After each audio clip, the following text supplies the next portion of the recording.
Eh bien, très chers amis, bonsoir. Comme prévu depuis quelques jours, nous voici en live pour terminer les explications de la Haggadah. J'avais un doute ce soir. Fallait-il revenir sur les explications, les 5 ou 6 que nous avons fait cette semaine, ou bien continuer? Et puis, je me suis dit que finalement, c'était peut-être plus intéressant de continuer. Vous verrez sur ma page, eh bien, les autres explications qui ont été affichées toute la semaine. Alors, très chers amis, nous nous sommes arrêtés au passage de Vehi chez Amdal à Avotenu, Velanu. Nous nous sommes arrêtés à ce passage où nous avions dit, eh bien, que c'était cette promesse qui avait donné la possibilité au peuple juif de pouvoir traverser toutes les épreuves à travers les générations et ne jamais se désespérer grâce à leur façon de s'habiller, grâce à leur façon de ne pas changer leur nom et grâce à leur façon de ne pas changer leur langage. Et c'était pour ça d'ailleurs que nous levons la coupe du vin qui, elle aussi, eh bien, est un fruit qui n'accepte pas de greffe.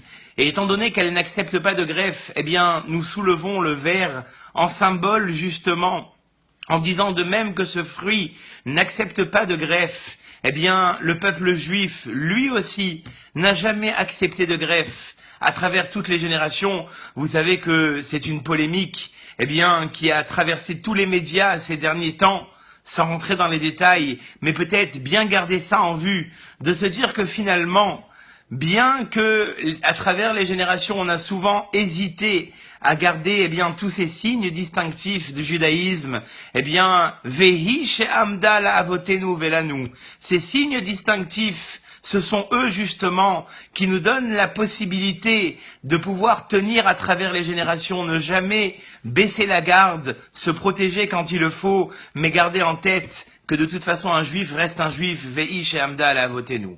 Eh bien, très chers amis, sans plus tarder, vous l'avez dû d'ailleurs le voir sur mon mur, ce conseil d'imprimer le plus rapidement possible les 434 ou les 500 questions qui nous sont offertes chaque année gracieusement par TorahBox. Je voulais vous donner justement, pour faire d'une pierre deux coups, vous donner l'envie de l'imprimer, et si vous n'avez pas le temps ou les moyens de pouvoir l'imprimer, vous donner ce soir un petit aperçu des questions qui sont posées dans ce quiz de Pessah et qui vont peut-être aussi vous donner un goût et des idées. Prenez du papier, prenez un stylo, vous allez voir que ce sont de nombreuses questions intéressantes puisque vous savez que la fête de Pessah, eh bien, passe justement par ce principe de questions de Vehigadeta levincha bayomahu.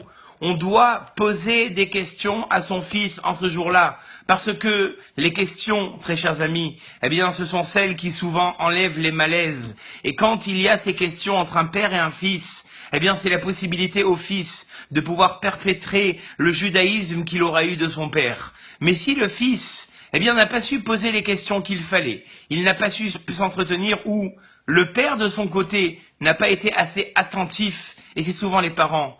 Pour tout vous dire, très chers amis, les parents, sans vouloir les accuser, sans vouloir nous accuser, nous parents, on n'est souvent pas assez attentifs vis-à-vis de nos enfants. Si seulement on avait le courage, parce que je dis c'est un courage, à travers souvent, eh bien, le tumulte de la vie, à travers souvent les impératifs de la vie, de pouvoir être capable d'écouter nos enfants, eh bien, très souvent, je ne sais pas si vous voyez les allusions auxquelles je veux venir. Très souvent, on évite souvent des drames et des manques de compréhension parce qu'un enfant qui a eu toute cette attention, un enfant qui toute sa vie a eu des parents qui ont été capables de l'écouter, qui ont été capables de le soutenir dans ses angoisses, dans ses doutes et dans ses hésitations, eh bien évidemment qu'il grandira plus simplement, plus épanoui qu'un enfant qui toute la vie on lui dit tais-toi, c'est pas le moment, faut qu'on mange, faut qu'on sorte, faut qu'on fasse ça, faut qu'on fasse ses devoirs.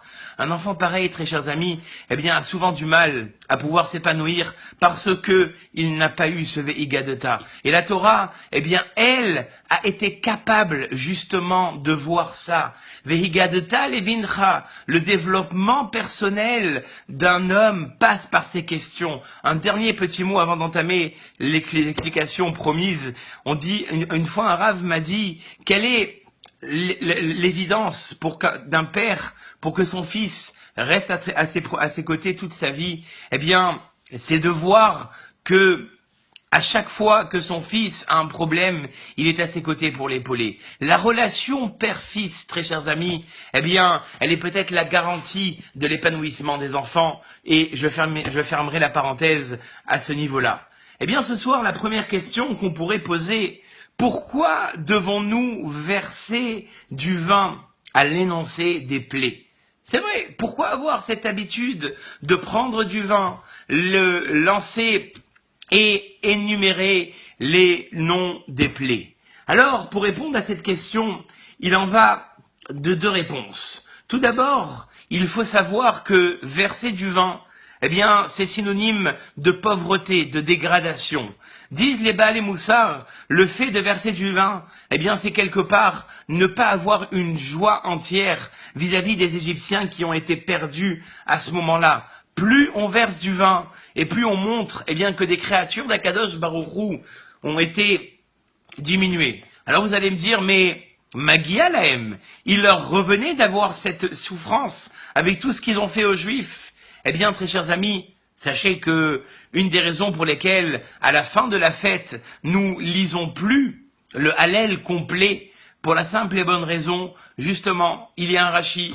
Rashi nous dit, les créatures d'Akadosh Baruch Hu sont en train de se noyer, et vous vous réjouissez. Eh bien, pour cette raison, Rashi dit, c'est pour ça qu'on ne lit pas le Hallel à la fin de Pessah, pour montrer que quand une créature d'Akadosh Baruch Hu est en train de périr, eh bien, on ne lit pas le Hallel. Pour la même raison, très chers amis, voilà pourquoi, le soir de Pessah, on ne va pas on va prendre ce vin en symbole de manque et on va le jeter pour la perte des créatures qu'a été Akadosh Baruch Hu.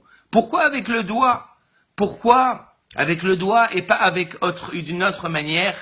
Eh bien parce qu'il est écrit aussi qu'au moment de la plaie de la poux, des poux, excusez-moi, eh bien c'est écrit Etzba Elokim I, c'est le doigt d'Akadosh Baruch Hu.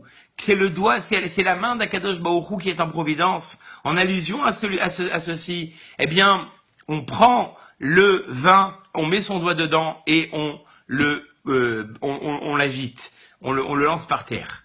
Autre chose aussi, quelles sont les deux plaies parmi les 10 connues? On va vous les rappeler peut-être. Dame, le sang, pendant une semaine, peut-être un petit peu les expliquer avant de rentrer dans les questions. Le sang, Moraï Verabotaï, eh bien, c'était quelque chose d'effroyable. Il n'y avait plus un seul endroit dans l'Égypte où on ne pouvait voir de l'eau limpide, si ce n'est que dans la maison des Juifs. L'Égyptien prenait une bouteille, mettait le Juif à côté de lui, et au moment où c'était en train de verser, eh bien, dans la bouche du Juif, l'eau était buvable, et dans la bouche de l'Égyptien, eh bien, on retrouvait un goût de sang, une odeur de sang. À la suite de ça, on a pu voir aussi sur les arbres, à tout endroit où il y avait un liquide, comme la sève par exemple des arbres, eh bien les arbres aussi s'étaient remplis de sang. La seule manière, et c'est là où les Juifs ont commencé à s'enrichir, la seule manière de pouvoir boire de l'eau limpide pour un Égyptien, eh bien, c'était de l'acheter aux Juifs. Autre chose aussi, nous disons que, au moment où il y a eu la plaie du sang, l'odeur était épouvantable. Imaginez-vous, le fleuve, la source principale des Égyptiens, qui se retrouve avec des milliers de poissons pourris. Et ça pendant 7 jours, c'est un fleuve entier rempli de poissons pourris. Autre plaie, Tsefardéa. Eh bien, Tsefardéa, les Mefarchim diront, c'était les grenouilles. Et les grenouilles, vous savez d'ailleurs que de nombreuses années plus tard, Hanania, Michel, Azaria, quand ils ont dû rentrer dans la fournaise, ils ont appris des grenouilles. Ils se sont dit, si ces grenouilles ont été prêtes à aller dans toute l'Égypte, dans les fourneaux, dans la pâte, dans même les estomacs, Rachid dit là-bas que même dans l'estomac de l'Égyptien, on entendait croasser. Dans l'estomac de l'Égyptien, on était capable d'entendre les croassements des grenouilles. Je ne sais pas si vous voyez ce que ça veut dire. Comment est arrivée cette plaie? Eh bien, il y avait une grosse grenouille. Et plus l'Égyptien s'entêtait à la frapper pour l'anéantir, et plus elle faisait recracher des milliers de grenouilles à travers sa bouche. beaucoup d'Égyptiens, sachez-le, eh bien, sont morts de famine parce que tout d'abord, la grenouille s'insérait dans la pâte, puis après, elle suivait la pâte dans le four, elle éteignait le feu, et l'Égyptien ne pouvait plus manger de pain. Kinim, et là, j'espère que vous n'êtes pas en train de manger, le Midrash raconte que les poux n'étaient pas des petits poux comme on retrouve souvent, eh bien, comme avertissement dans les écoles, veuillez faire attention à la tête de vos enfants. Moraï Vorabotaï, les poux ramènent le Midrash pour vous donner une petite idée. Ils avaient la grandeur d'une grosse tortue. Vous entendez bien. Tellement que l'Égyptien qui voulait marcher ne marchait plus sur le sol, mais il marchait sur le dos des poux. Pour vous dire la grandeur. Arov, les bêtes sauvages. Imaginez-vous, dans votre esprit, quelques secondes, que tout d'un coup, d'un cirque bien gardé, bien réputé, eh bien s'échappe tout d'un coup un lion, un seul lion. Quelle serait la terreur de la ville? Quel serait l'effroi des habitants de savoir que peut-être dans la rue de derrière, il y a un lion qui va venir accourir derrière moi? Très chers amis, ici on ne parle pas d'un lion, on parle de milliers de bêtes sauvages. Le Midrash racontera que même ceux qui s'étaient enfermés dans leur maison, Akadosh Baruch Hu avait créé un serpent qui se faufilait dans la terre, et de la terre, eh bien, il était capable de rentrer dans la maison par le sol. Terrible, Moraï Rabotaï. Autre chose aussi, eh bien, dans la mer, une pieuvre géante avec des tentacules de plus de 5 mètres venait effrayer les matelots. Pour vous dire un petit peu ce que c'est Arov. Autre chose encore, eh bien, déverse cette peste qui a atteint les Égyptiens et qui tellement, et les animaux des Égyptiens, animal après animal, vous savez, de voir un seul animal mourir devant vos yeux, c'est déjà effrayant. Je me rappelle petit, pour ne pas raconter mon expérience, j'étais dans un jardin et j'ai vu une grosse pouliche. Eh bien, s'affaler et tomber devant nous, ils n'ont pas pu la réanimer jusqu'à aujourd'hui. J'ai l'image devant moi. Et là, Moraï Verabotaï, ce n'est pas un seul animal, mais c'est tous les troupeaux, tous les animaux qui ont été atteints de la peste. Et sachant que la peste est quelque chose de contagieux, imaginez-vous que toute la population atteinte de la peste, on se rappelle encore en Angleterre, je pense que c'était aussi la peste, ça avait fait des ravages, ça avait fait des ravages. Imaginez-vous dans un pays pendant 7 jours, toutes les personnes qui peuvent être atteintes de la peste, une catastrophe. À la suite de ça, eh bien, Shechin, les ulcères, être ulcéreux, Hachem Irachem, que Dieu nous en préserve, d'avoir la peau qui part en même temps qu'on la gratte. Voilà ce qui est arrivé aux Égyptiens. Barad, eh bien, Barad, on raconte que c'était pas simplement des petits grêlons qu'on peut rencontrer dans les villes de France, non, Moraï Verabotaï. Chaque morceau de grêle avait la grosseur d'un rocher et à l'intérieur un feu brûlant. Un autre midrash dira que la grêle descendait sous forme de couteau. Imaginez-vous un couteau qui tombe depuis des milliers de mètres d'en haut. Quels dégâts il peut faire? Et si la grêle n'a pas atteint, eh bien le feu qui vient derrière vient aussi faire son travail. Rocher, Moraï Rabotaï, Rocher. Ici, on ne parle pas d'une simple pénombre où, quand le soir, tâtonnant, on va au frigidaire, il y a la petite lumière du frigidaire qui s'allume et puis c'est sympathique.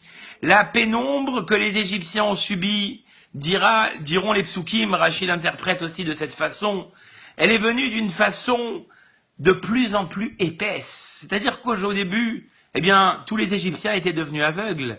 Mais à la suite de ça, Michel Omed et Noyachol Leshev, celui qui était assis, celui qui était debout, excusez-moi, ne pouvait pas s'asseoir.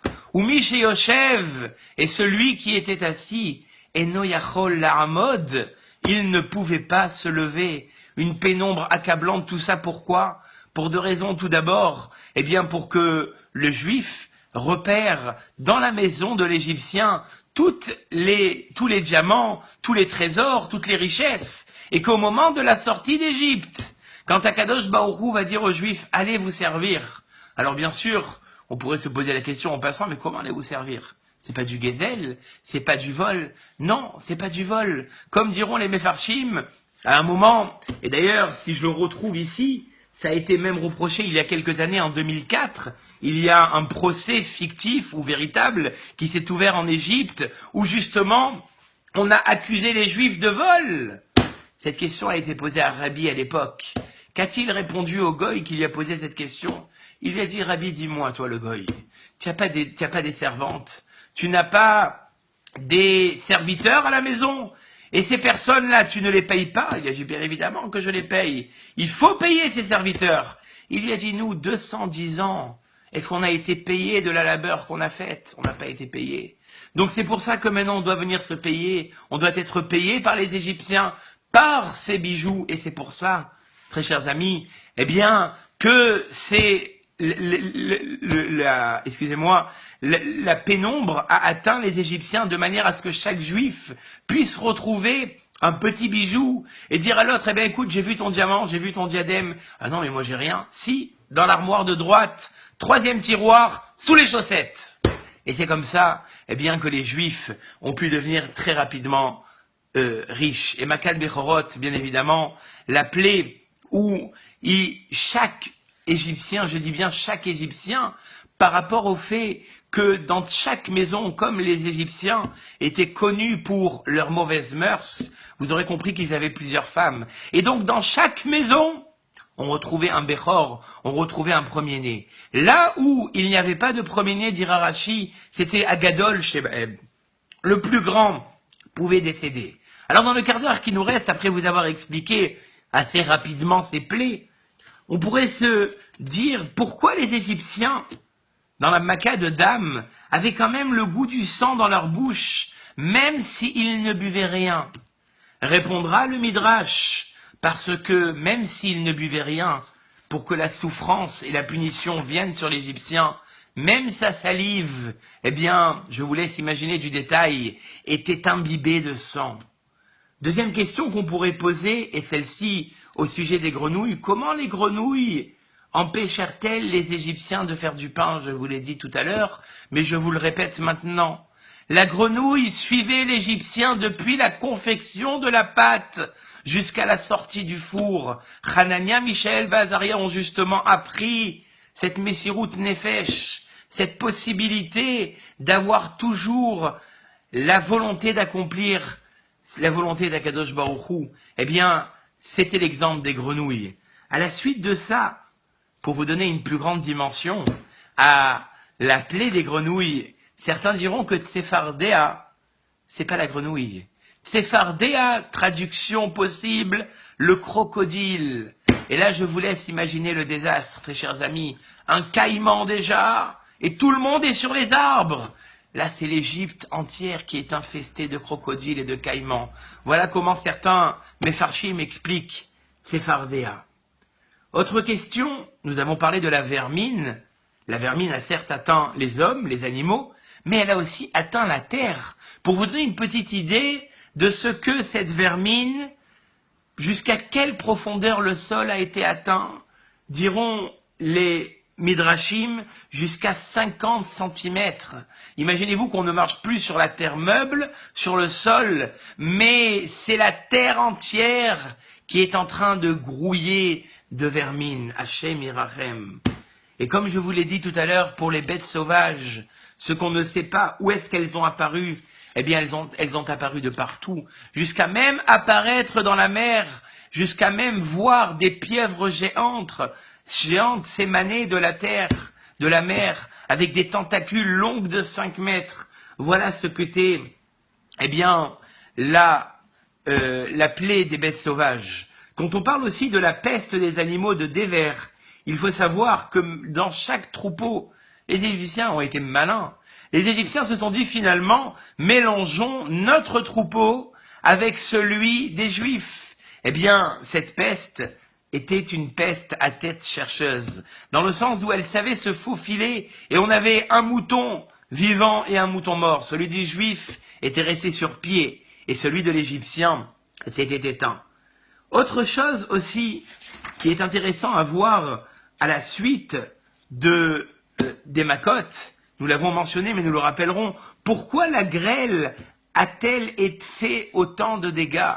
Pourquoi la grêle a-t-elle fait autant de dégâts? Parce que le Midrash, comme je vous l'ai dit, les grelons avaient la forme de couteaux. Et à ce moment-là, elles tombaient et lacéraient les personnes sur lesquelles elles les avaient atteintes. Et si la grêle n'avait pas fait son travail, eh bien le feu qui était à l'intérieur ne laissait plus de chance à l'Égyptien qui avait été atteint. Qu'avaient-elles de particulière les sauterelles? Ça aussi, vous pourrez le dire à table, pas quand ils sont en train de manger. Le Midrash dira, la sauterelle avait des griffes d'ailes. Elle avait des pieds de cheval, des cornes de taureau et des yeux de mouton. C'est vous dire que ce n'était pas... D'ailleurs, dans les Mefarshim, c'est ramené qu'il y avait 10 sortes de sauterelles, parmi elles, celles que nous venons de citer.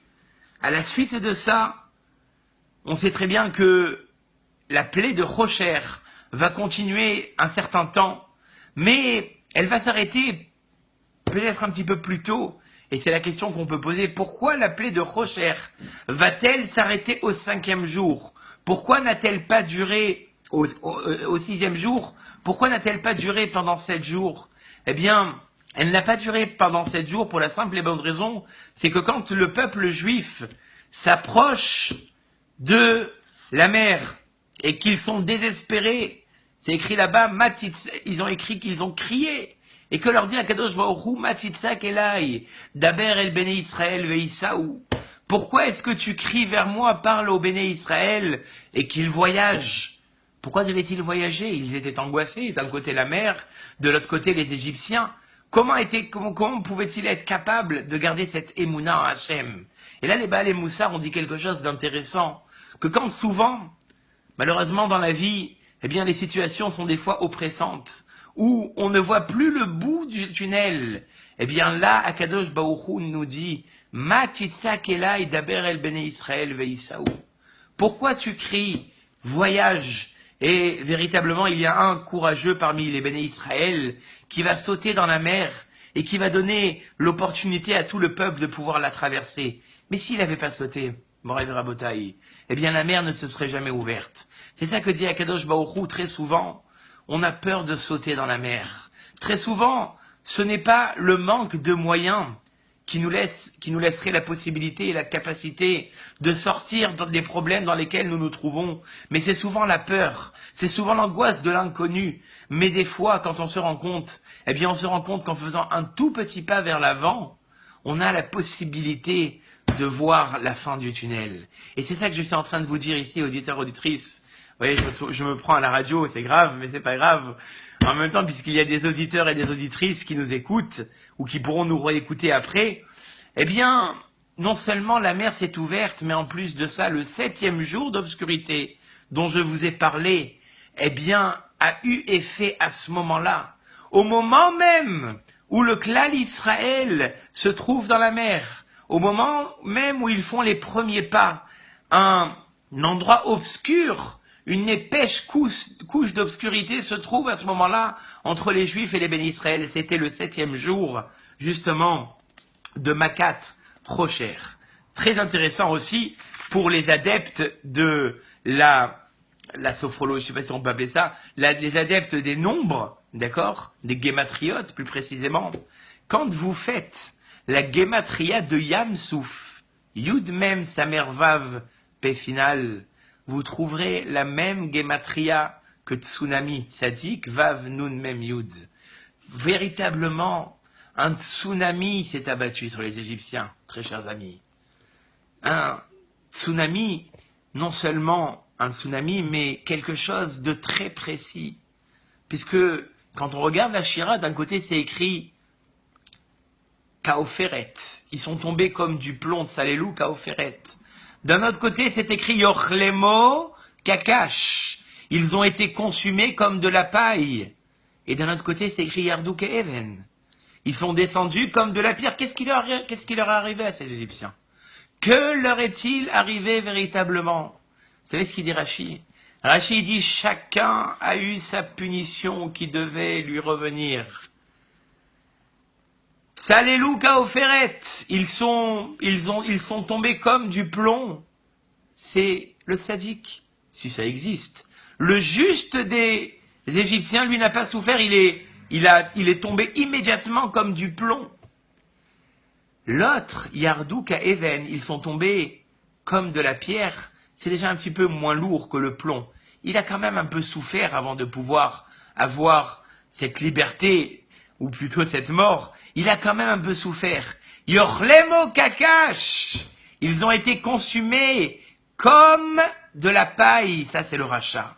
Le rachat, très chers amis, lui a souffert et il a eu du mal véritablement à avoir cette mort parce qu'Akadosh Baruch Hu devait lui infliger ce qu'il lui-même avait infligé. Quand on est prêt à prendre un juif et le menacer que s'il ne fait pas le quota de pierre, alors on prendra son enfant et on le mettra à la part de la pierre, à la place de la pierre.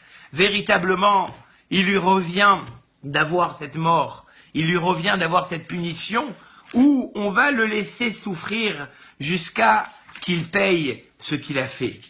Encore, peut-être un petit mot, et cette fois-ci, très chers amis, puisque je dois bientôt vous laisser pour un autre direct sur le Selfie Torah, pour ceux qui connaissent la page du Selfie Torah, où 2 fois par semaine, eh bien, on a la chance de vous rencontrer pour donner une petite idée de Moussard. Cette petite idée de Moussard me tient à cœur, et si j'avais le temps, je vous raconterai un petit peu, eh bien, les histoires qu'on me rapporte sur ces Selfie Torah, mais bon, ce sera pour la prochaine fois. On essaiera peut-être de faire un résumé de toutes les histoires. Mais pourquoi c'est important la minute de Torah?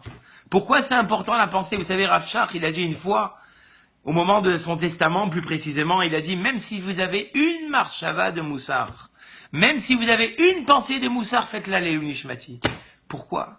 Parce que des fois, un homme, il fonce. Il y a comme un cheval qui a les œillères et qui ne voit pas sur ses côtés.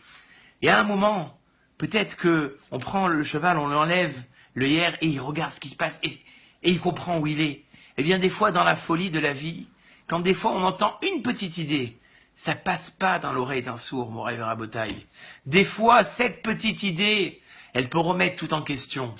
Alors, pour terminer, avec peut-être un point d'espérance, c'est la phrase que nous allons lire juste après Shulchan Orer, jusqu'après ces magnifiques tables que vont vous dresser vos épouses. Eh bien, nous allons lire le Hallel. Et dans le Hallel, il y a un morceau qui peut nous interpeller. Dans le Hallel, il est dit « Allélu et Hashem kol gohim, shabechu kol haomim » que toutes les nations et tous les peuples étrangers remercient Hashem, louent Hashem. Pourquoi? Ki gavar alenu chasdo. Parce qu'Hachem a fait redoubler sur nous de la bonté. Et là, je ne comprends pas. Pourquoi les goïms, eux, devraient remercier Hachem pour la bonté qu'on a nous? Pourquoi? Là, j'ai entendu un pshat extraordinaire. Les Mefarshim disent, parce que des fois, les goïms, sans qu'on le sache, montent des complots, montent des investigations secrètes que même les plus grands services secrets ne sont pas au courant. Et sans qu'on le chasse, encore une fois, Akadosh Baruch Hu fait échouer ses plans, fait tomber à l'eau ses plans. Disent les Baal et Moussard, c'est eux qui savent combien de fois, sans qu'on le sache, ils sont venus pour monter des complots et le complot n'a pas abouti. Sur ça, Allélu et Hashem kol goïm. Eux seuls peuvent le savoir, puisque nous-mêmes, nous ne savons pas le complot qui a été monté. Et d'ailleurs, on m'a raconté une histoire que vous connaissez pratiquement tous, mais qui est bon de rappeler. Je vais vous la raconter vraiment en 1 minute 10. Durant la dernière guerre de Gaza, il y a des Juifs, puisque c'est le moment d'en parler, nous y sommes, ils ont voulu avoir de la matzah, mais avec de la farine d'Eretz Israël. Or, vous savez, très chers amis, que cette dernière année, eh bien, était l'année de la Shemitah. Ils sont partis voir un paysan, donc avant l'année de la Shemitah, et ils lui ont dit, mon très cher monsieur, nous voulons t'acheter ton champ. Il a dit, acheter mon champ? Mais vous vous rendez pas compte, je ne vends pas mon champ, il n'est pas encore mûr, il va falloir attendre encore 1 an. Il a dit, mais vous savez que dans 1 an, c'est la Shemitah. Et que dans la Shemitah, on ne peut pas ramasser. Nous, on veut notre blé pour faire notre matzah, cachère les Pessars avec de la farine d'Eretz Israël. Au début, il n'a pas voulu, et puis en entendant le bruit strident de la monnaie, il a accepté un prix très très très cher, Et le lendemain, en une journée, les Avrechim, ils ont relevé leurs manches et ils sont partis glaner tout le champ entier. Je vous rappelle qu'on était pendant la guerre de Gaza. Le lendemain matin, à 5 ou 6 heures du matin, on voit au milieu de ce champ dénudé de tout blé 5 terroristes sortir comme, je ne vais pas dire cette expression, mais vous avez compris, de leur trou, et ils commencent à crier et s'affoler. Où est le blé? Où est le champ de blé? Où est le champ de blé? Où est le champ de blé? Vous avez tous compris que ces Arabes avaient décidé de rentrer par l'intermédiaire du champ de blé et faire un massacre dans le village qui était à côté. Alléluia Hashem kol goim shabechu kol haomim. Que tous les peuples, eh bien, se réjouissent et louent Hashem de la protection divine.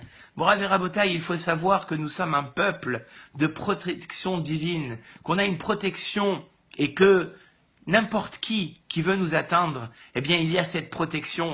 C'est pour ça qu'on dit En Mazal et Israël. Il n'y a pas de chance, pas qu'il n'y a pas de chance, Radve Shalom.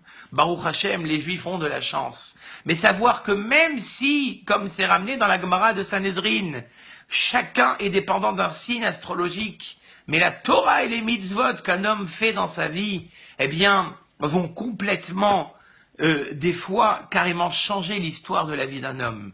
Eh bien, il ne me reste plus, puisque le temps est arrivé, et à vous souhaiter un Pessar Kacher Vesameach. Et comme je vous ai dit tout à l'heure, soyez à côté de vos enfants, c'est important, non pas que pour la fête de Pessar, mais pour tous les moments de votre vie, avoir dans la tête, eh bien, cette idée de Veigadta Levincha, encore plus le jour de Pessar, qu'Akadosh Baruch Hu vous donne la force, le courage et la disponibilité, eh bien, de profiter pleinement de ces 2 soirs de Pessar. Sur ce, je vous dis Pessar Kacher Vesameach et à très bientôt pour un nouveau Selfie Torah.